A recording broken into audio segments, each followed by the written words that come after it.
तो hello everyone, welcome to all exam place. मैं हूं आपका दोस्त Sachin Sharma. All exam place पर आप सभी प्यारे दोस्तों का बहुत स्वागत करता हूं और आशा करता हूं कि आप सभी प्यारे दोस्त जो हैं हमारे सभी पहले की तरह एकदम शानदार, जानदार, जबरदस्त होंगे। तो चलिए दोस्तों, आज हम बात करने वाले हैं हिस्ट्री की। हिस्ट्री में हम बात करेंगे यूरोपियों के आगमन की। किसकी बात करेंगे?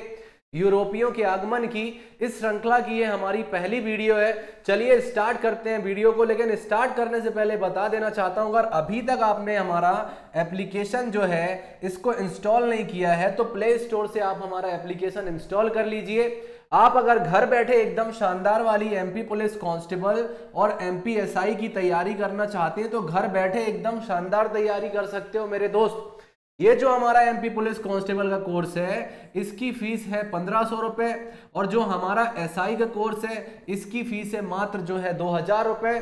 लेकिन अभी जो है आपका ऑफर चल रहा है जिसमें आपको हमारा ये जो कोर्स है ये कितने का मिल रहा है? हमारा जो कोर्स है आपको 550 रुपए में मिल रहा है ऑफर के तहत, और 800 में आपको हमारा एमपीएसआई का कोर्स मिल जाएगा ऑफर के तहत। तो चलिए स्टार्ट करते हैं अपने वीडियो को। पढ़ेंगे हम यूरोपीय लोगों का आगमन, यूरोपियों का आगमन जो है इससे रिलेटेड एमसीक्यूज जो है ये हम अपने इस वीडियो में देखने वाले हैं। चलिए स्टार्ट करते हैं दोस्तों। पहला क्वेश्चन है हमारा, वो among the following was the first English man to visit western India? पश्चिमी भारत की यात्रा करने वाला पहला अंग्रेज व्यक्ति कौन था, ये पूछ रहा है आपसे क्वेश्चन में। तो भैया आपका जो पहली पश्चिमी भारत की यात्रा करने वाला आपका पहला अंग्रेज व्यक्ति कौन था भैया? तो ये आपका थॉमस स्टीफेंस था। कौन था? थॉमस स्टीफेंस जो था ये आपका पश्चिमी भारत की यात्रा करने वाला पहला व्यक्ति था। देखते हैं आगे हम। ये देखिए भैया, ये है आपके थॉमस स्टीफेंस। इन्होंने जो है पश्चिमी भारत की यात्रा की थी और ये यात्रा करने वाले ये पहले व्यक्ति थे। ठीक है, चलिए अगला क्वेश्चन देखते हैं। Which one of the following was the first English ship that came to India? पहला अंग्रेजी जहाज कौन सा था जो भारत आया था भैया? निम्नलिखित में से कौन सा पहला अंग्रेजी जहाज था जो भारत आया था? इसका नाम बताना है आपको। तो कौन सा जहाज था भैया? Red dragon. क्या नाम था इसका? इसका नाम था रेड ड्रैगन। और रेड ड्रैगन जो था दोस्तों ये 1612 ईस्वी में, कब? 1612 ईस्वी में जो है इसने पुर्तगालियों का जो है मुकाबला किया था। इसके बाद में ये वेस्ट इंडीज के लिए रवाना हो गया था। इस जहाज की बहुत धुंधली फोटो है भैया, लेकिन फोटो जो मिली है तो लगा दी है। ठीक है, चलिए तो भैया आपका जो क्वेश्चन है कि पहला जहाज कौन सा था, तो ये था आपका Red Dragon. Which one of the following was the first English ship that came to India? तो ये था आपका रेड ड्रैगन। चलिए अगले क्वेश्चन की तरफ चलते हैं। Who were the first European to set up sea trade centres in India? Bharat में समुद्री व्यापार केंद्र स्थापित करने वाले पहले यूरोपीय कौन थे? क्वेश्चन ये पूछ रहा है कि भारत में आपका जो है समुद्र से व्यापार को स्थापित करने वाले पहले यूरोपियन कौन थे? तो आपको इसका आंसर पता ही होगा भैया। कौन थे? पुर्तगाली थे। पुर्तगाली जो थे ये भारत में सागर व्यापार केंद्र स्थापित करने वाले पहले यूरोपी थे, है ना। इसके अलावा मैं बात करूं तो आपको पता है आपका वास्को डिगामा जो था इसने जो है 1498 में क्या किया था? ये 1498 में जो है इसने भारत की यात्रा की। भारत पहुंचा, कौन से बंदरगाह पहुंचा था भैया? कालीकट बंदरगाह पहुंचा था। इस समय यहाँ का राजा कौन था? उसका नाम था जमोरिन। क्या नाम था? जमोरिन का नाम भी याद रखिएगा, ये क्वेश्चन भी आपसे एग्जाम में पूछ चुका है। ठीक है, चलिए तो याद रखिएगा कालीकट जो है ये आपका कहां पर है? ये आपका केरल में है। तो क्वेश्चन जो आपसे पूछा है कि वो were the first European to set up sea trade centres in India, तो ये किसने किया भैया? द पोर्चुगीज ने किया, पुर्तगालियों ने किया। और आज की डेट में आप जो सिगरेट का धुआं उड़ाते हैं ना, ये जो सिगरेट का धुआं उड़ाते हैं, तंबाकू कौन लाके दिया? हिंदुस्तानियों को पुर्तगाली लाके दिए, है ना। तो ये पुर्तगाली ही लेके आए थे, खूब पीते थे भैया ये। चलो अगला क्वेश्चन है, who was the first Portuguese victory in India? पुर्तगालियों की पहली विजय, पहला वायसराय कौन था भैया? विक्ट्री नहीं है, ये वायसराय है ना। वायसराय कौन था? पहला पुर्तगाली वायसराय कौन था आपका हिंदुस्तान में? तो इसका नाम क्या था भैया? इसका नाम था अल्मीडा। इसको क्या बोलते थे? अल्मीडा। इसका पूरा नाम था फ्रांसिस्को डी अल्मीडा। क्या नाम था? फ्रांसिस्को डी अल्मीडा जो है ये इसका पूरा नाम था। ठीक है, चलिए ये हो गया अल्मीडा। इसके बारे में भी देख लेते हैं, है ना। चलो फिर लौटेंगे वापस से। ये थे भैया अल्मीडा जी। कौन थे? अल्मीडा जी थे। देख लो अल्मीडा जी को, मस्त दाढ़ी है इनकी। क्यों?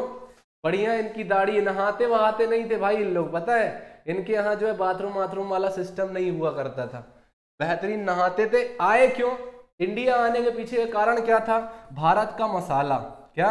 भारत का जो मसाला होता है और भारत का जो कपड़ा हुआ करता था, ये जो है इन्होंने ये आकर्षित किया।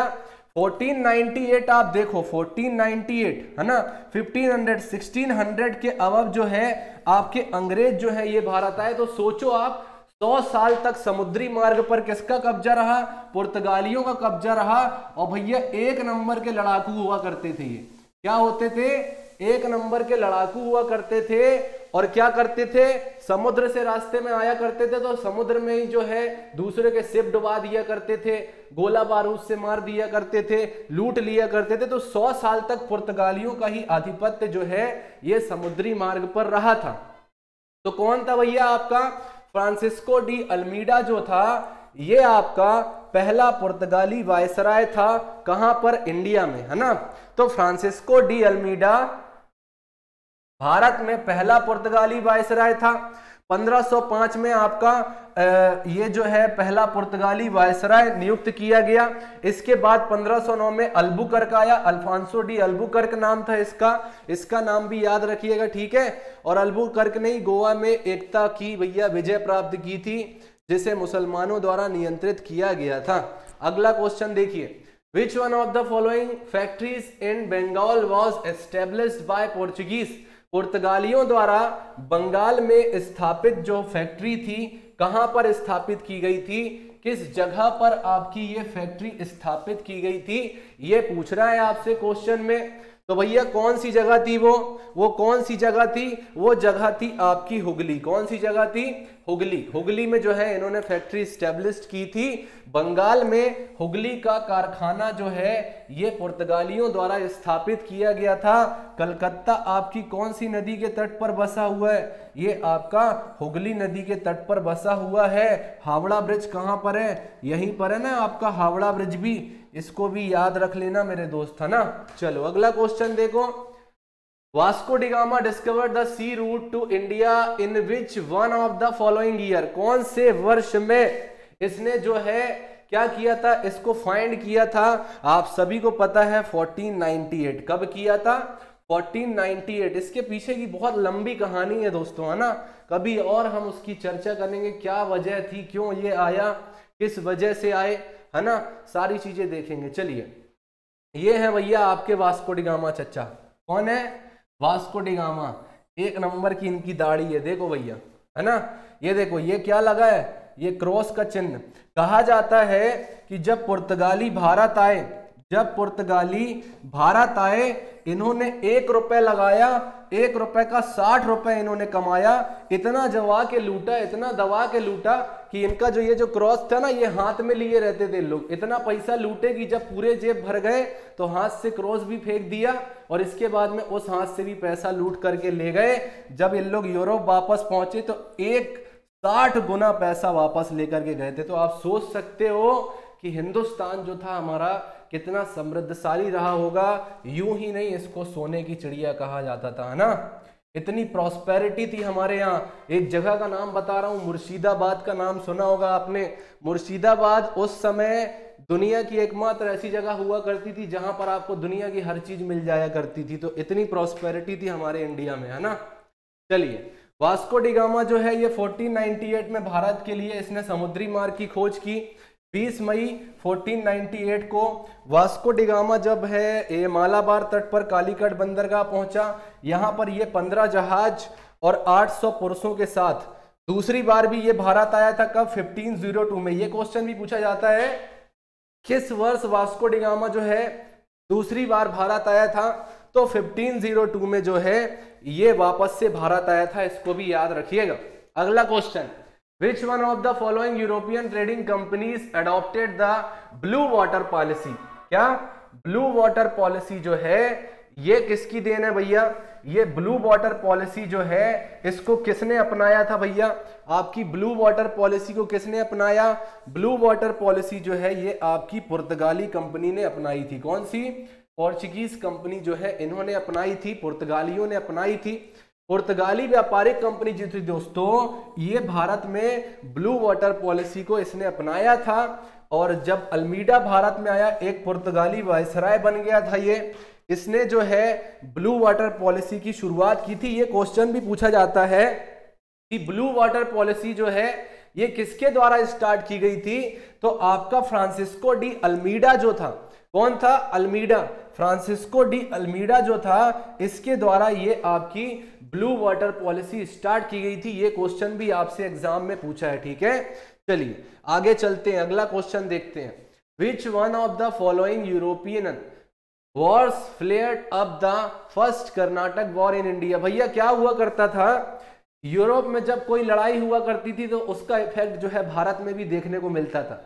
अगर यूरोप में इन लोग आपस में लड़ने लगे, पुर्तगाली अंग्रेज लड़ने लगे, पुर्तगाली और आपके डच लड़ने लगे, पुर्तगाली और आपके जो भी लड़ने लगे, तो जब इन लोग वहां पे लड़ते थे तो भारत में भी ये लोग रहते थे, तो भारत में भी इनके लोग जो है वो आपस में लड़ने लगा करते थे। तो इसी का इफेक्ट जो है भारत में भी पड़ता था। तो एक क्वेश्चन पूछ रहे हैं, निम्नलिखित यूरोपीय युद्धों में से कौन सा भारत में पहला कर्नाटक युद्ध हुआ? पहला कर्नाटक युद्ध कौन सा हुआ? तो भैया ऑस्ट्रिया जो है, यहां पर उत्तराधिकार का युद्ध चल रहा था, वहां पर आपस में ये लड़ने लगे तो भारत में भी इनकी लड़ाई हो गई। तो ऑस्ट्रिया का जो उत्तराधिकार का युद्ध हुआ था उसी का परिणाम आपका क्या है? पहला कर्नाटक युद्ध है। कौन सा है? पहला कर्नाटक युद्ध है। कौन सा है? War of Austrian succession. Austria का जो उत्तराधिकार का युद्ध था, इसी के चलते क्या हुआ, यहां पर भी जो है कर्नाटक का युद्ध हुआ। अगला क्वेश्चन देखिए, ये देखिए, ऑस्ट्रियाई उत्तराधिकार का युद्ध भारत में पहला कर्नाटक युद्ध हुआ। पहला कर्नाटक युद्ध 1746 से 1748 कर्नाटक युद्धों की एक श्रृंखला का पहला था ये। कई कर्नाटक युद्ध हुए थे, है ना। इसलिए भारतीय उपमहाद्वीप के पूर्वी तट पर प्रारंभिक ब्रिटिश प्रभुत्व जो है इसने स्थापित किया था। ब्रिटिशर्स को एस्टेब्लिश होने में कर्नाटक का जो युद्ध था इसने बहुत हेल्प की थी। अगला क्वेश्चन देखिए, इस युद्ध में फ्रांसीसी, ब्रिटिश और भारतीयों का प्रदर्शन किया। स्थानीय भारतीय शक्तियों पर यूरोपीय सैन्य बलों का साधारण लाभ उठाया। फ्रांसीसी गवर्नर जनरल को कमान में दक्षिणी भारत में फ्रांसीसी आधिपत्य का तेजी से विकास हुआ भैया यहाँ पर, ठीक है। चलिए अगला क्वेश्चन देखते हैं। Where in India did the Portuguese build their first factory? पुर्तगालियों ने भारत में अपना पहला किला यानी फैक्ट्री जो है ये कहां पर बनाया?